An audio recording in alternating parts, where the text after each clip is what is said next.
Hola, buenas tardes a todos y todas. Me alegra mucho que estéis aquí, que nos acompañéis esta tarde en la presentación de los libros de Blanca Gonzalo, porque, bueno, estoy segura de que os van a interesar cualquiera de los dos. Quiero agradecer a Carmen Seco, la concejala presidenta de la Junta de Distrito, sus palabras. Es siempre muy reconfortante saber que contamos con su apoyo y con su interés cada vez que le hemos traído un proyecto. Siempre nos ha animado a llevarlo a cabo. Y bueno, pues quiero agradecer también a mis compañeras y compañeros de la asociación que dieran su visto bueno a esta presentación, por supuestísimo a Blanca, que quisiera hacerla aquí en Fuenlabrada. Y quisiera contaros un poco cómo llegué a tener conocimiento de los libros de Blanca. Blanca no solo es la autora del libro que tenemos esta tarde, o de los libros que tenemos esta tarde, es también mi profesora de inglés. Y fue allí, en la Escuela de Idiomas, donde yo la conocí. Ella era mi profesora de Básico 2. Y recuerdo que a finales de 2013 nos dijo que iba a hacer una presentación de un libro que había escrito. Y bueno, pues que estábamos invitados a asistir a la presentación. En un principio nos quedamos todos bastante asombrados porque no teníamos ni idea de que Blanca escribiera, y además es bastante sorprendente pues ver a una persona que conoces en un determinado rol haciendo otra cosa que no sea ese rol. Y bueno, pues picada por la curiosidad, allí que me fui a ver a Blanca en su presentación y compré su libro. Su primer libro, que es este que tenemos aquí, Una prolongada carta de familia, es absolutamente sorprendente. Yo os lo recomiendo encarecidamente, además, porque ella nos hablará después sobre él.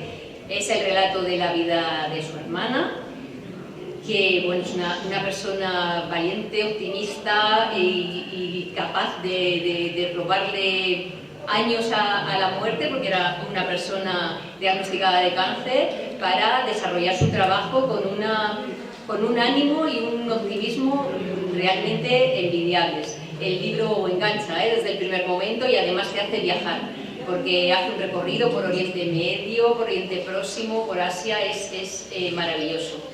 Bueno, pues lo leí y le dije a Blanca: ay, a mí me gustaría, aquí dice que hay unos relatos y a mí me gustaría leer esos relatos, ¿dónde puedo conseguirlos? Y bueno, pues Blanca me dijo que no estaban editados todavía, que eran una serie de relatos con los que había participado en diferentes concursos de diferentes comunidades autónomas y que no los tenía editados, pero que el día que los tuviera me lo diría.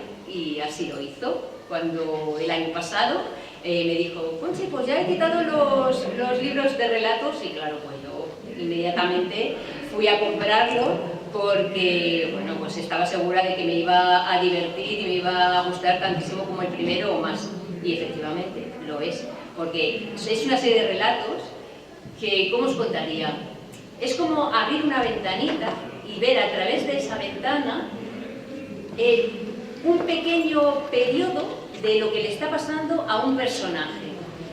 Y te quedas con la idea de qué pasará después. ¿Qué hará este personaje después cuando acaba este relato? Y bueno, la imaginación es libre y cada uno puede terminarlo como quiera. Con esto os quiero decir que los libros realmente merece la pena leerlos, y estamos aquí para ello, ¿no? Para que los conozcáis y para que los compréis, porque os van a gustar muchísimo, eso estoy seguro. Y bueno, pues terminando ya esta pequeña presentación de cómo llegué al conocimiento de los libros de Blanca, yo creo que lo más apropiado es... bueno, no, vamos a hacer primero una cosa. Vamos a hacer que mis compañeras lean un pequeño retazo de uno de los relatos, para que os entren ganas de comprarlo, para que veáis cómo son estos relatos. Por favor, si sois tan amables, Carmen, Pilar. Hace 50 años juntos y no estaba yo con él. Doctor, ¿cómo me iba a imaginar esto? Ayer estaba bien, vine a traerle el tazón de leche, como todas las noches. Se lo tomó, se dio media vuelta y a dormir. Ya extrañaba yo esta mañana que no me diera una voz para pedirme el desayuno, pero pensé que como era fiesta y el morenito no venía... porque ya sabe usted, doctor, que hoy no se hace pan. Solo dejamos de hacerlo 3 días al año, en Navidad, Año Nuevo y hoy, que es la Virgen. Cosa de los tiempos modernos, porque antes se hacía todos los días. A ver, todos los días se come, ¿no? Y en función, además, más. Pero se pusieron de acuerdo los panaderos del pueblo y a callar. Es verdad que todos necesitamos descanso, el morenito también. No faltaba más, porque el pan ya lo hace él. Le enseñamos nosotros y se le da muy bien, como si fuera de aquí. Mi marido ya está mayor para este trabajo. Solo mira y pone pegas, saca faltas, ya sabe usted. Manda, que siempre le ha gustado. Coge el bastón y si algo no le parece bien, nos dan las corvas con él. Echa más sal, saca eso del horno. Parece que lo estoy oyendo. Hasta aquí. Pues este cuento se titula Hijos y dice: recuerdo que, aunque cansada, porque ese día tenía 3 casas, volvía tan contenta porque había llegado a tiempo al mercado y aún quedaban boquerones en la pescadería. No me gusta limpiarlos, pero rebozados eran el plato favorito de Pedro y llevaba un tiempo tan tirante conmigo. Yo no creía haberle hecho nada, pero sabía que a los chicos de ahora hay que tratarlos con cuidado. Tenía esperanzas de que quizá con los boquerones me dedicara una sonrisa de las que de pequeño me hacían olvidar el resto del día. Llamé desde abajo para que alguno me ayudara con las bolsas, pero nadie contestó. La solté nada más entrar en el piso y me fui corriendo al servicio. ¡Es una ignorante! Ese fue el primer mazazo que oí cuando se acabó el disco que sonaba a todo volumen en la habitación de Pedro. Y supe que estaban hablando de mí. No digas eso, pobrecilla. Y si lo compráis, veréis.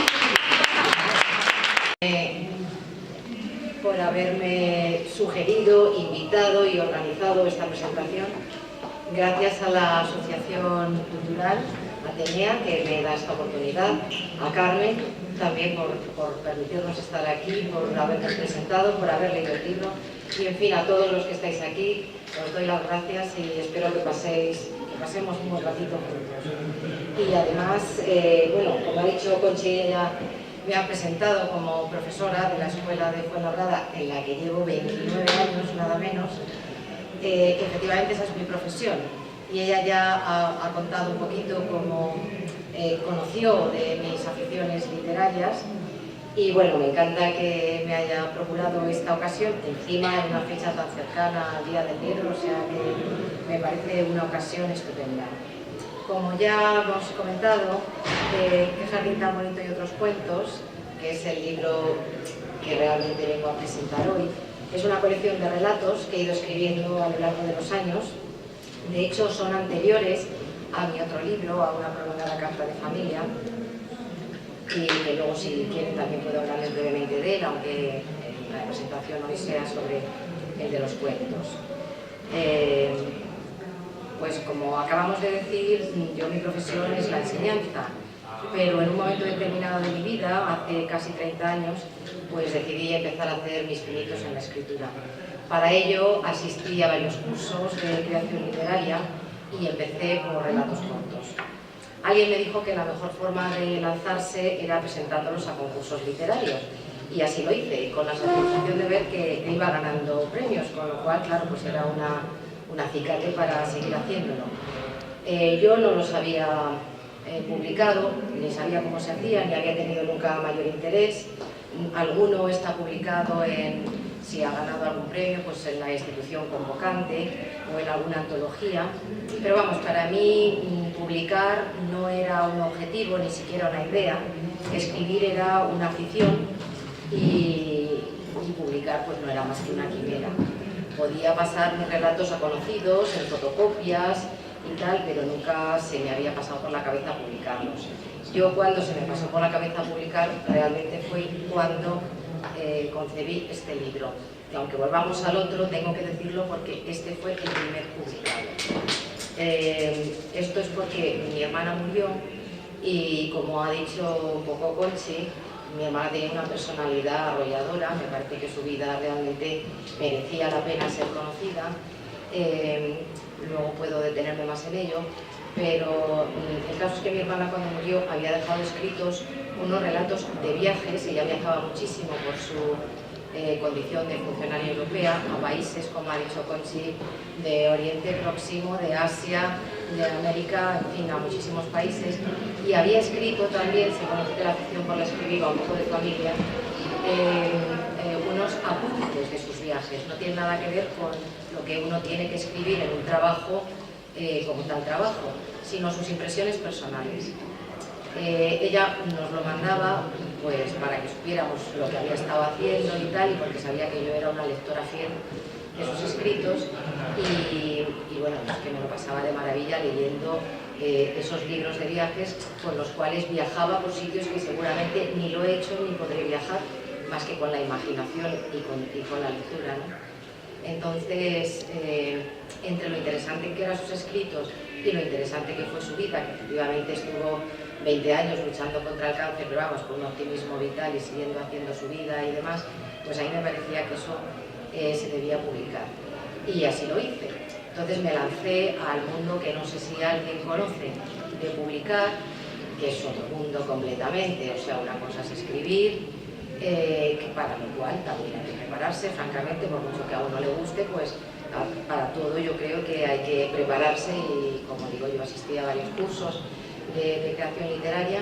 Lo de publicar ya es otra cuestión, que es una aventura. Como yo tenía una cierta prisa por publicar este libro sobre mi hermana antes de que a la gente se le hubiera olvidado, puesto que había fallecido, pues bueno, después de tocar bastantes palos de editoriales convencionales y tal, me di cuenta que en realidad publicar, salvo que seas un autor muy conocido o tengas una publicidad por lo que sea, es muy difícil. Entonces me lancé a lo que es una autopublicación, que no sé si ustedes sabrán lo que es, pero una autopublicación es que tú te la haces todo. Es decir, tú, bueno, por supuesto, el primero lo escribes, lo corriges, tal y cual, lo presentas a una editorial de autopublicación, tienes que diseñar la portada, tienes que diseñar la contraportada, absolutamente todo, los encargas, los pagas y luego te los llevas a tu casa. Y luego haces este tipo de cosas que por eso se agradecen mucho, para poder lanzarlos, divulgarlos, etc.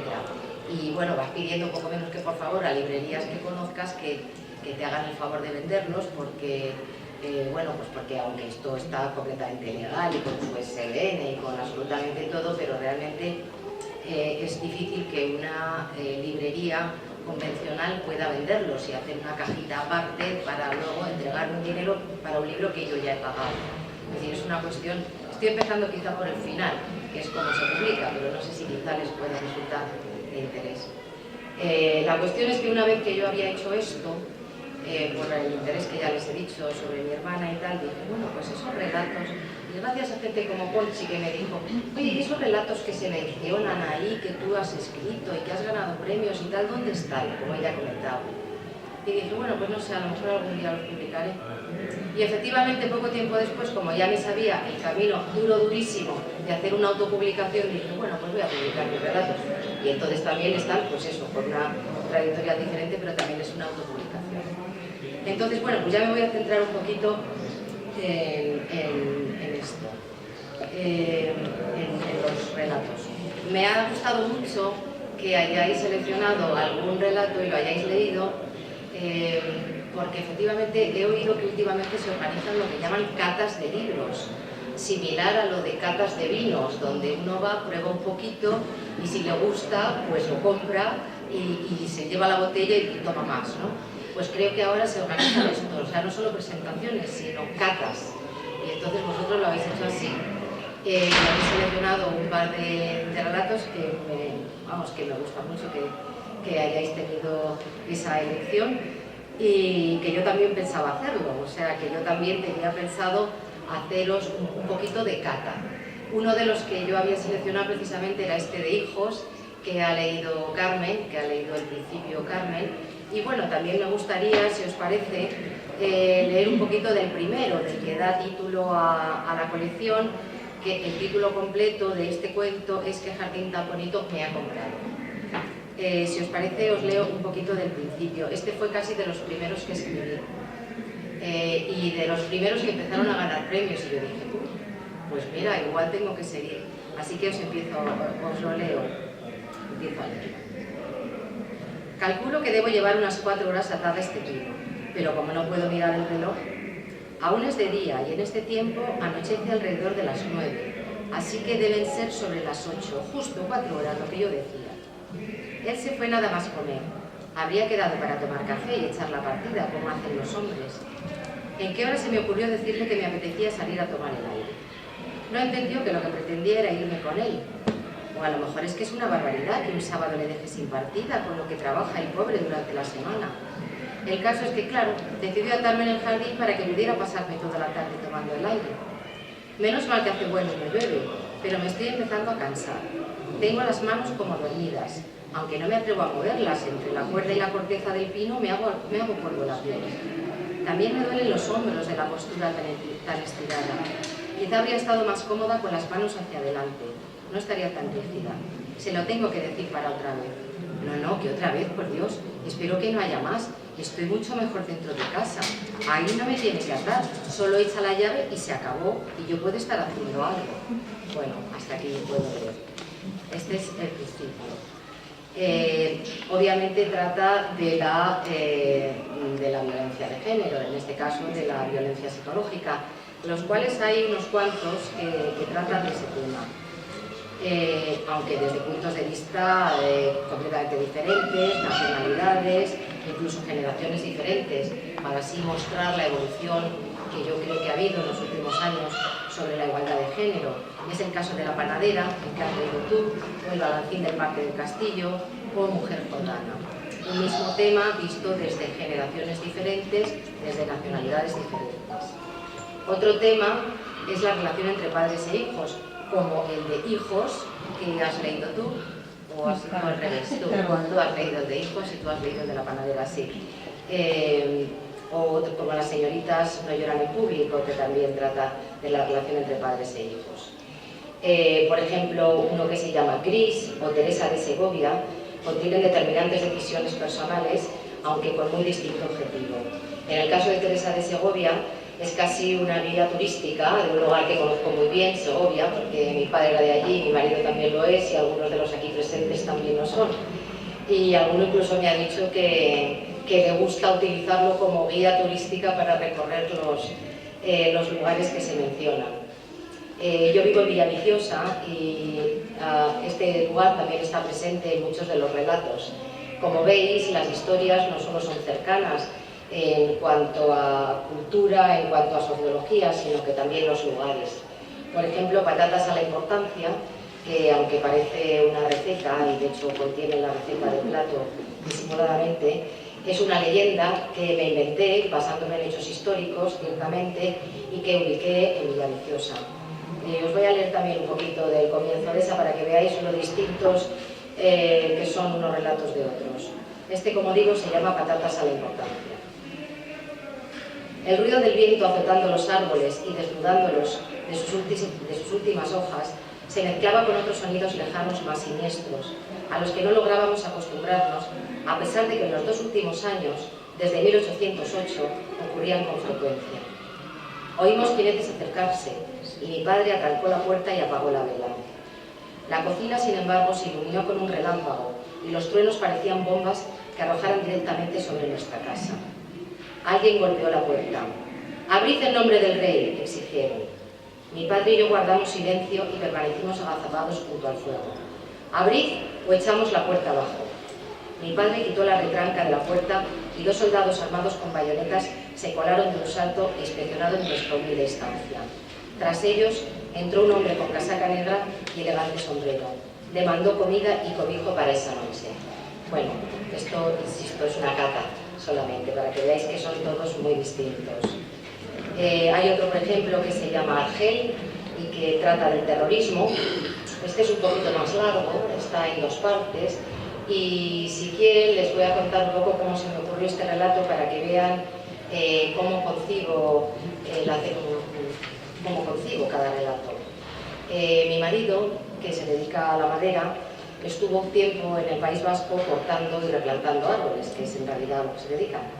pues allí, como siempre, como se come en el País Vasco, comía de maravilla, comía en un restaurante normal con el resto de los trabajadores. Había un señor que les ponía la comida y nada, pues eso, de maravilla les atendía y de maravilla comía. Un tiempo después, cuando ya habían acabado las tareas de allí, vimos por televisión la noticia de la liberación de Ortega Lara, que como saben estuvo secuestrado durante muchísimo tiempo. Seguramente que recuerdan la imagen de Ortega Lara recién liberado, famélico y a punto de morir de hambre y desesperación.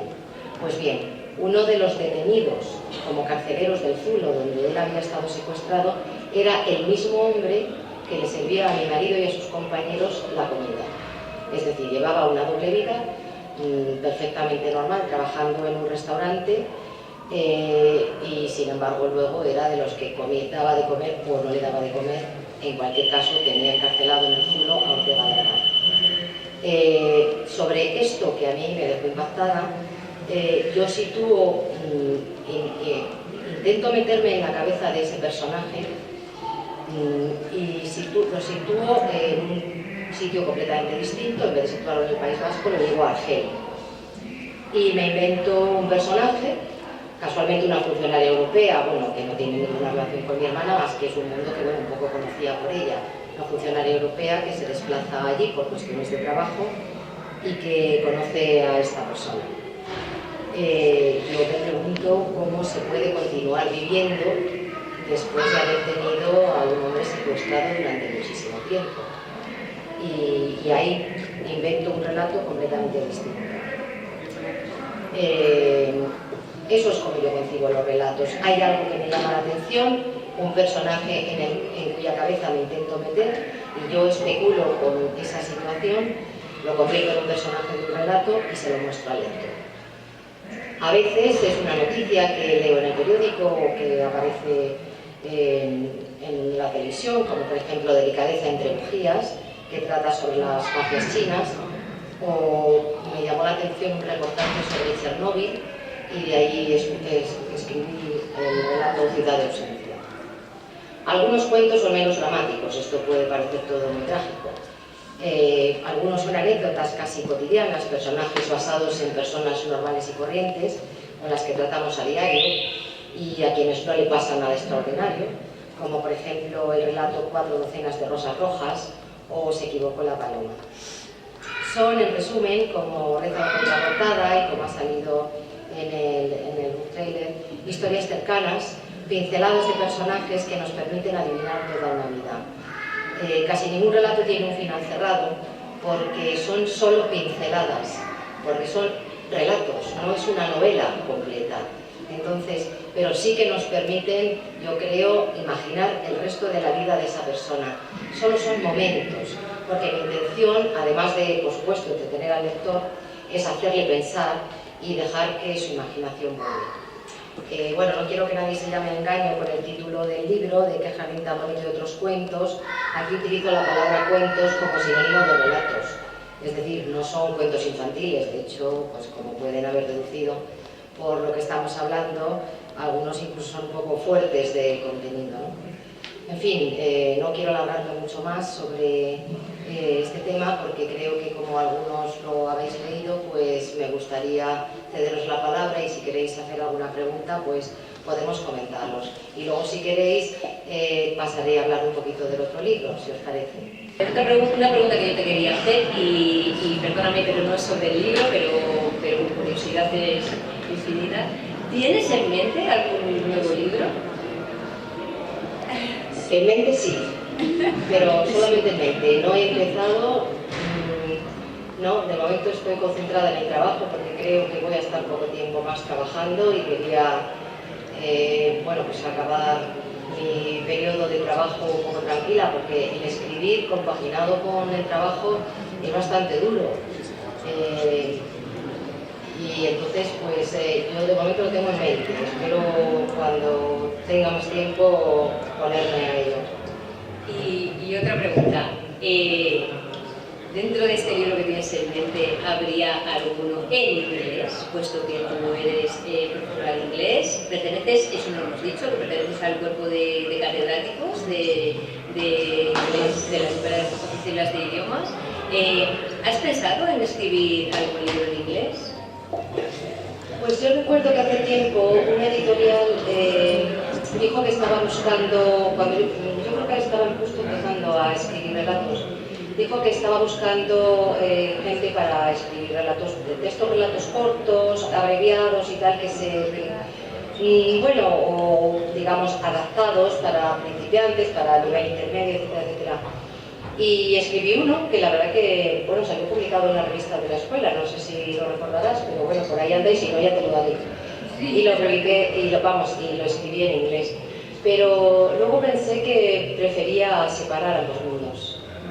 Sí, y que, bueno, una cosa es la profesión y otra cosa es, en este caso, la afición, que es la escritura. Sería interesante también leer ese tipo de... porque son relatos cortos que además te enganchan, se leen rápidamente. Se leen rápidamente porque no los puedes dejar de leer hasta que los acabas. O sea, esa es la razón principal. Y en una prolongada carta de familia, por lo que ella ha dicho, porque además de viajar, conoces a una persona increíble. Increíble. O sea, estés pasando una enfermedad o no, te va a ayudar, porque te hace ver la vida de otra manera, desde un punto de vista muchísimo más alegre, animado, te ayuda a resolver algunas veces unos periodos de tristeza. Cuando ves que hay personas con una enfermedad tan importante que es capaz de superarlo, ayudar a los demás y seguir día a día llevando su enfermedad, trabajando, pero no trabajando por el mero hecho de trabajar para los demás, que es lo que se dedicaba a hacer Blanca, y es increíble. Ana, perdón. Y es increíble, yo ya os lo digo que os recomiendo cualquiera de ellos porque os van a gustar seguro, seguro. Y bueno, pues con esto vamos a cerrar la presentación, agradeciéndole a Blanca que haya estado hoy aquí presentándonos sus libros, y bueno, pues que haya más ocasiones para presentar el libro. Yo la animo a que siga escribiendo porque lo hace realmente bien. Muchas gracias, Blanca. Bueno, muchísimas gracias a todos por estar aquí. Muchas gracias, Conchi.